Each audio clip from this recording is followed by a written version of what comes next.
Namun sebelumnya anak-anak dan semua yang mengikuti acara ini dimohon untuk mengikutinya dengan tertib.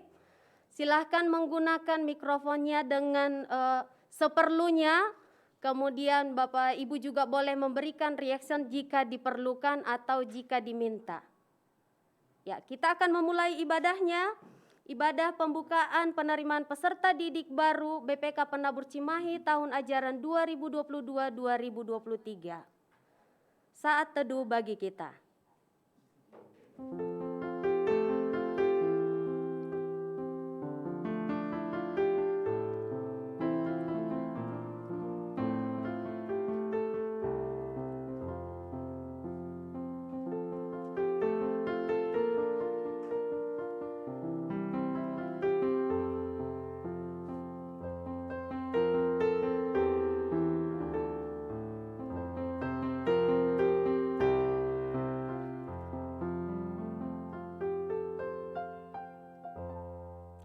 Saat teduh selesai, Bapak, Ibu, dan anak-anak semua, kita akan mengangkat pujian bagi Tuhan. Kita mau bersyukur dengan pujian, nyanyikanlah nyanyian baru bagi Allah.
Berdoa yang akan dipimpin oleh Miss Eli Maulina.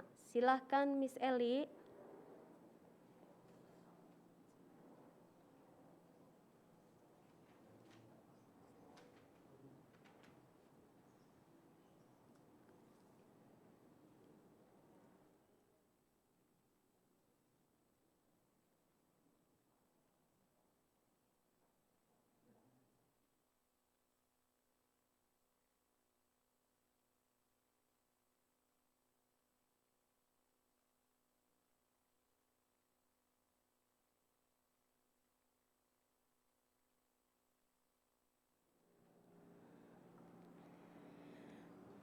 Baik, Bapak Ibu guru, ya, orang tua dan semua yang sudah hadir, ya, mari kita bersatu dalam doa.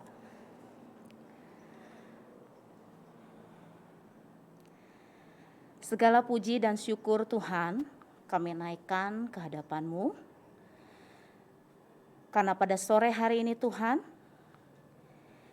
Engkau boleh mengumpulkan kami melalui Zoom ini Tuhan, untuk kami boleh bersama-sama mengikuti ibadah pembukaan PPDB BPK Penabur Cimahi tahun pelajaran 2022-2023. Kami berdoa Tuhan, biarlah Engkau yang memimpin seluruh rangkaian acara ini Tuhan, mulai dari awal, pertengahan hingga akhirnya nanti. Berkati kami semua yang hadir Tuhan pada sore hari ini. Terkhusus Tuhan, berkati Bapak Pendeta Sutanto Teddy yang akan menyampaikan kebenaran firman-Mu Tuhan di tengah-tengah kami pada sore hari ini. Biarlah Tuhan, apa yang boleh kami dengar bersama-sama, itu boleh memberkati kami semua. Terima kasih Tuhan Yesus, di dalam nama Tuhan Yesus kami naikkan doa kami dan kami bersyukur. Amin.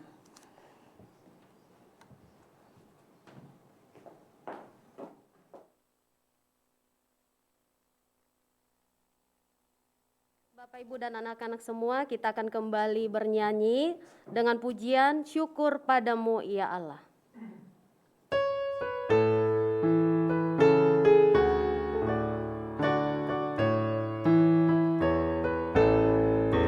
Syukur padamu ya Allah atas segala rahmat-Mu. Syukur atas kecukupan dari kasih-Mu penuh. Syukur atas pekerjaan walau tubuhku lemah. Syukur atas kasih sayang dari sanak dan teman.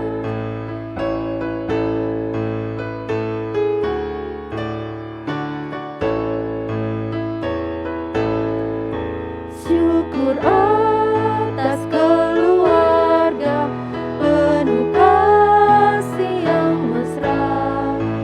Syukur atas perhimpunan yang memberi sejahtera. Syukur atas kekuatan kala duka dan pesan. Syukur atas pengharapan kini dan selamanya. Ya, kita akan mendengarkan firman Tuhan. Kita akan menyiapkan hati kita dengan mengangkat pujian, "Kusiapkan hatiku Tuhan."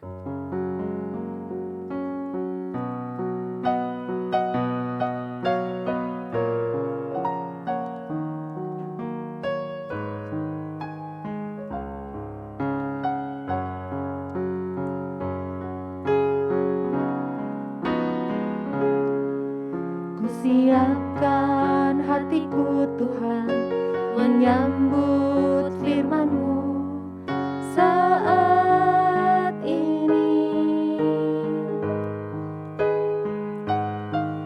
Aku sujud menyembah Engkau dalam hadirat-Mu saat ini. Curahkanlah pengurapan-Mu kepada umat-Mu saat ini. Kusiapkan hatiku Tuhan mendengar firman-Mu.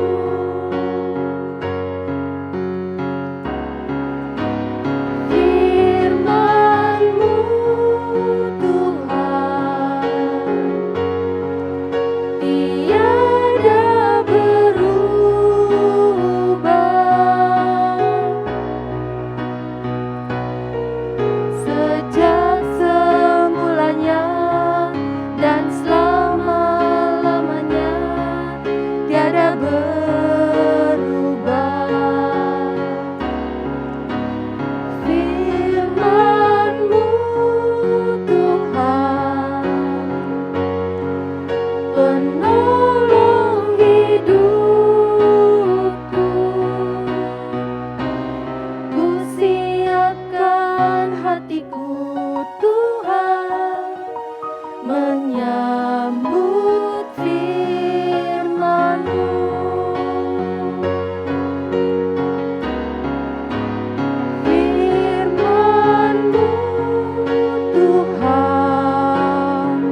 Bapak Ibu sekalian dan juga anak-anak yang dikasihi oleh Yesus Kristus, sebelum kita mendengarkan firman Tuhan, mari kita berdoa terlebih dahulu. Mari kita berdoa.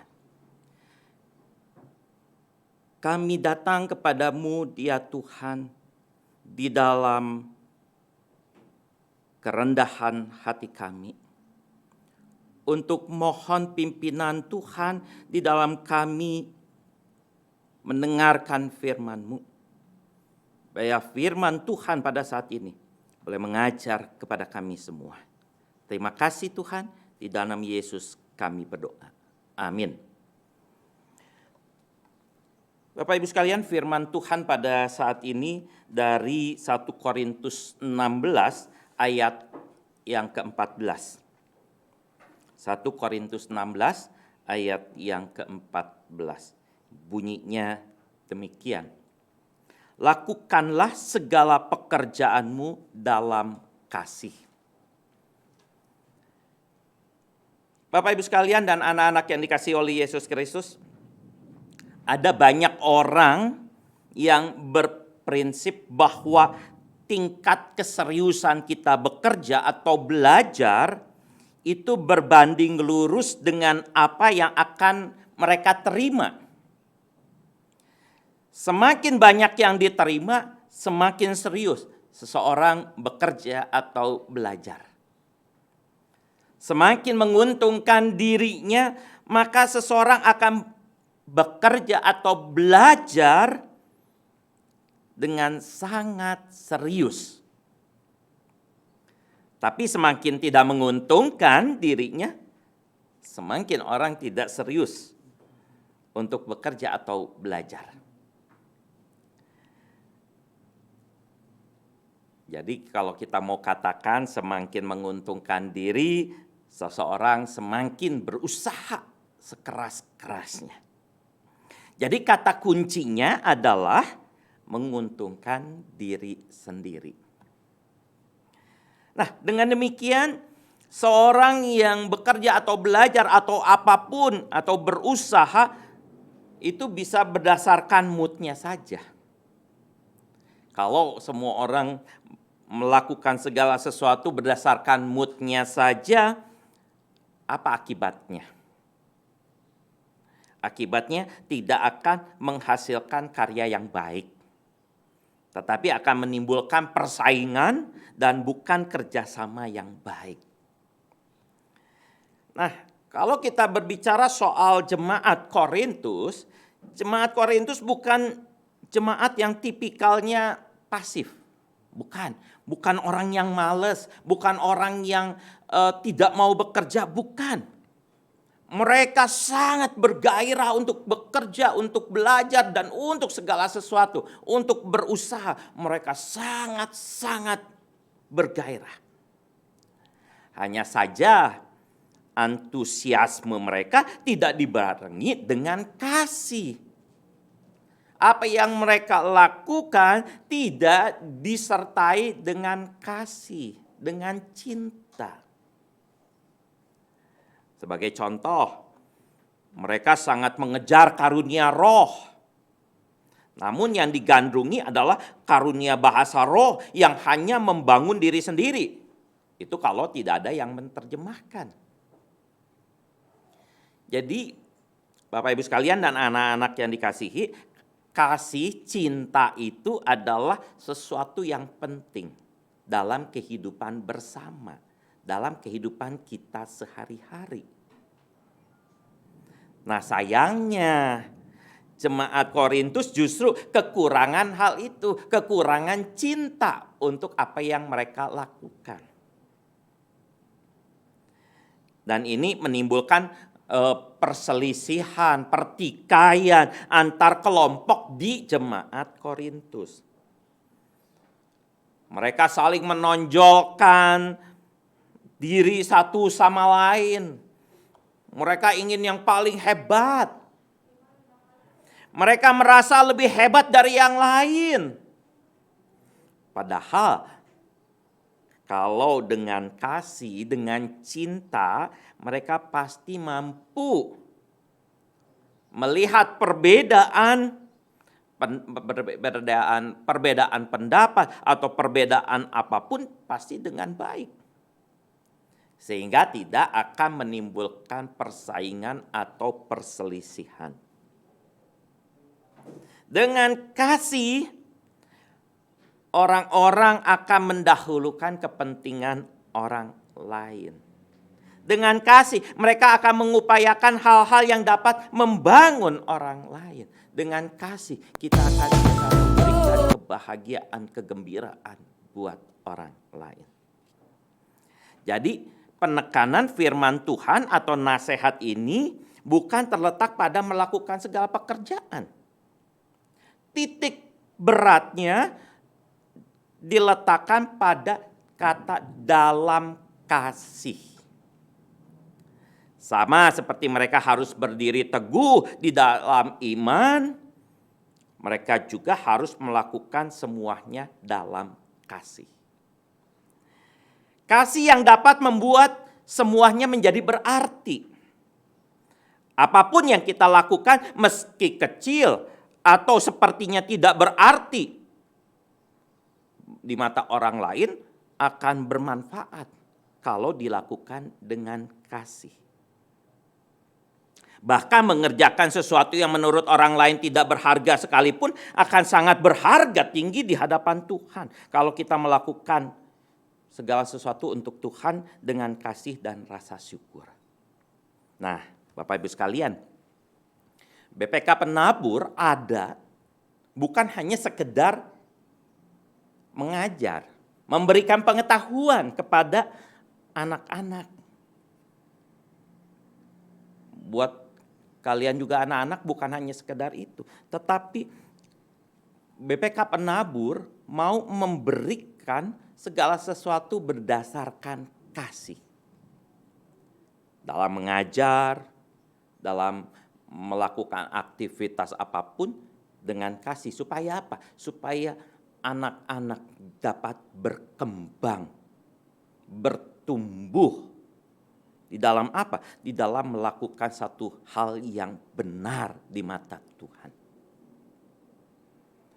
Nah, buat anak-anak juga, ketika belajar, bukan belajar asal belajar. Bukan asal dapat nilai 10. Dapat nilai 10 kalau tidak dilakukan dalam kasih, maka nilai 10 itu bisa menjadi tidak berarti. Kenapa saya katakan demikian? Karena bisa saja untuk mencapai nilai 10 melalui hal-hal yang tidak baik. Misalnya nyontek atau apapun sehingga pokoknya yang penting dapat nilai 10. Wah, bisa dihormati orang, dihargai, dipuji orang. Seperti itu. Tapi kalau kita melakukan belajar kita dengan kasih, maka ketika kita mendapatkan nilai seberapapun, itu akan bermanfaat. Karena kita belajar dengan kemampuan diri kita sendiri. Kalau kita belajar dengan kasih, dengan kemampuan kita sendiri, maka kita akan berusaha terus-menerus untuk memberikan yang terbaik. Terbaik buat siapa? Buat Tuhan. Dan siapa lagi? Untuk orang tua kita. Untuk siapa lagi? Untuk diri kita. Dengan demikian kita akan menghasilkan sebuah hal yang baik. Dan kita akan menjadi, anak-anak nanti akan menjadi seseorang yang berakhlak tinggi, beriman tinggi. Karena apa? Karena melakukan segala sesuatunya dengan kasih. Dan kalau kita bisa melakukan itu dengan kasih, maka semua yang dikerjakan secara baik dan benar, karena ada kasih itu, ini bisa menjadi berkat yang luar biasa dari Tuhan. Tidak peduli kecil atau besarnya, asal semua dikerjakan dengan penuh kasih. Jadi kunci utama di dalam kita melakukan apapun yaitu dengan kasih. Jadi Bapak Ibu sekalian juga kalau misalnya mau menyekolahkan anak-anak, bukan hanya di sekolahan yang bisa memberikan nilai tinggi saja, tetapi yang harus dicari adalah sekolah yang memberikan kasih, yang mendasarkan segala sesuatunya dengan kasih. Bapak Ibu sekalian, Martin Luther King Jr. pernah berkata demikian. If a man is called to be a street sweeper, he should sweep streets even as Michelangelo painted, or Beethoven composed music, or Shakespeare wrote poetry. He should sweep streets so well, that's all the hosts of heaven and earth will pause to say, here live a great street sweeper who did his job well. Jadi kalau diterjemahkan, jika seseorang disebut penyapu jalan, dia harus menyapu jalan seperti Michelangelo melukis. Beethoven menciptakan lagu. Shakespeare menulis puisi.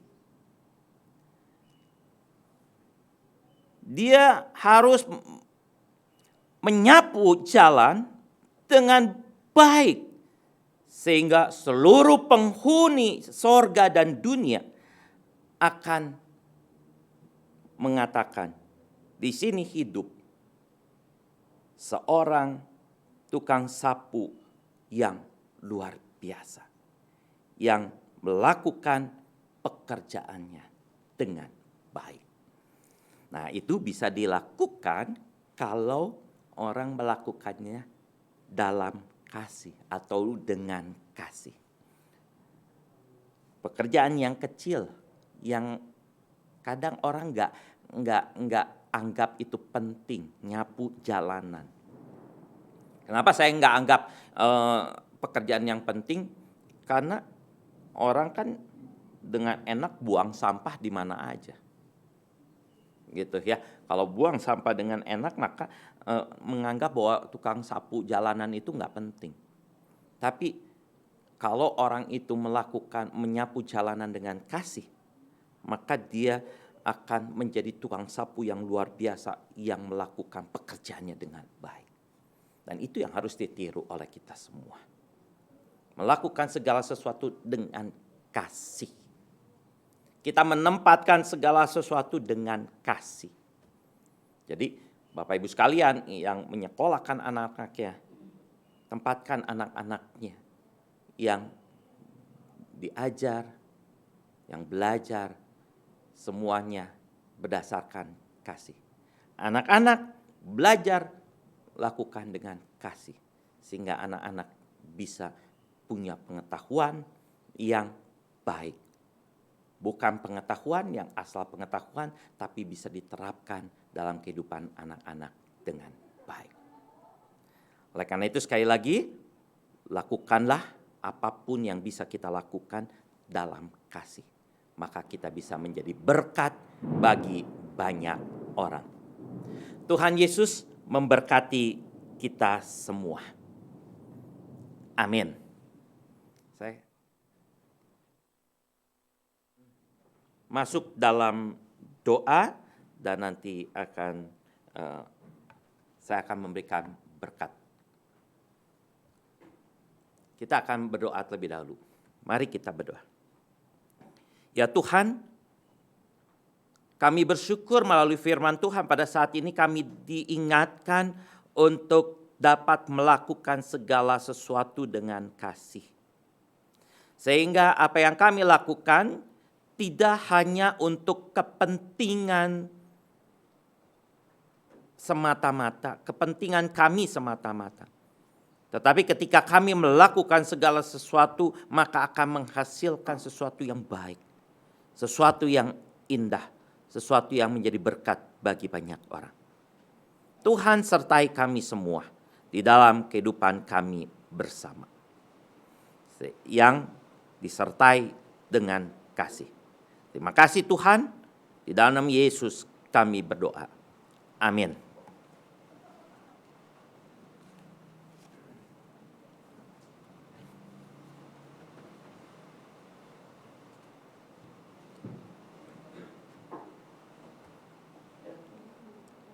Oke, terima kasih Pak Teddy untuk firman-Nya. Bapak Ibu, kita akan mengakhiri ibadahnya dan anak-anak semua dengan mengangkat pujian, "Sudahkah yang terbaik kuberikan?"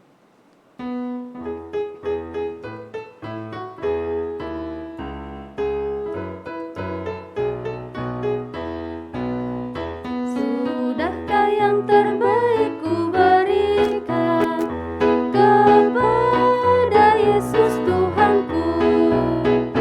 Besar pengorbanannya di Kalvari, diharapnya terbaik dariku. Besar pengorbanannya aku cari, dan ku lepaskan yang terbelenggu. Sudahkah yang terbaik kuberikan kepada Yesus Tuhanku?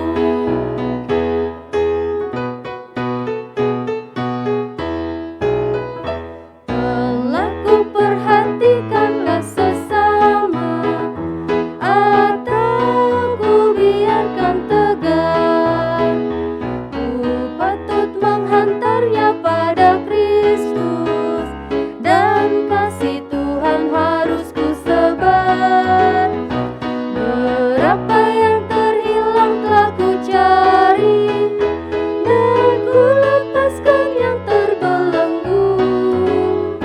Sudahkah yang terbaik kuberikan kepada Yesus Tuhanku? Kita akan berdoa sekaligus doa berkat oleh Pak Teddy.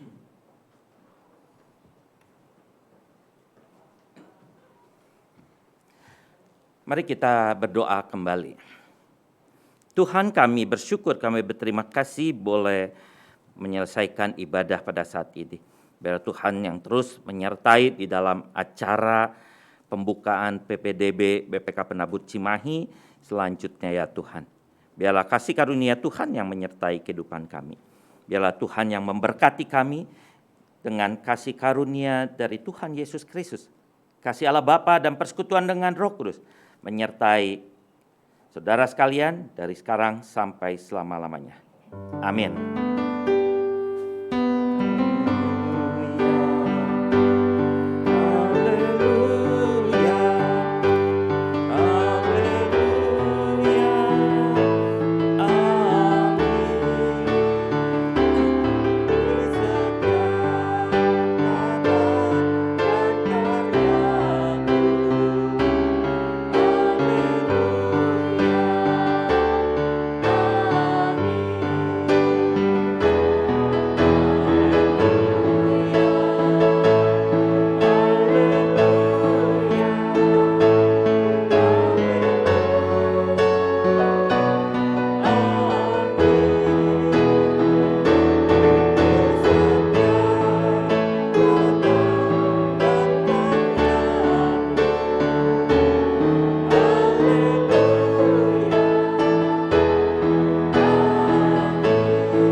Oke, ibadah kita sudah selesai, tapi Bapak Ibu dan anak-anak semua, acara kita belum ya. Kita akan mengikuti talk show yang akan dipandu oleh Miss Rosa. Kepada Miss Rosa dipersilahkan.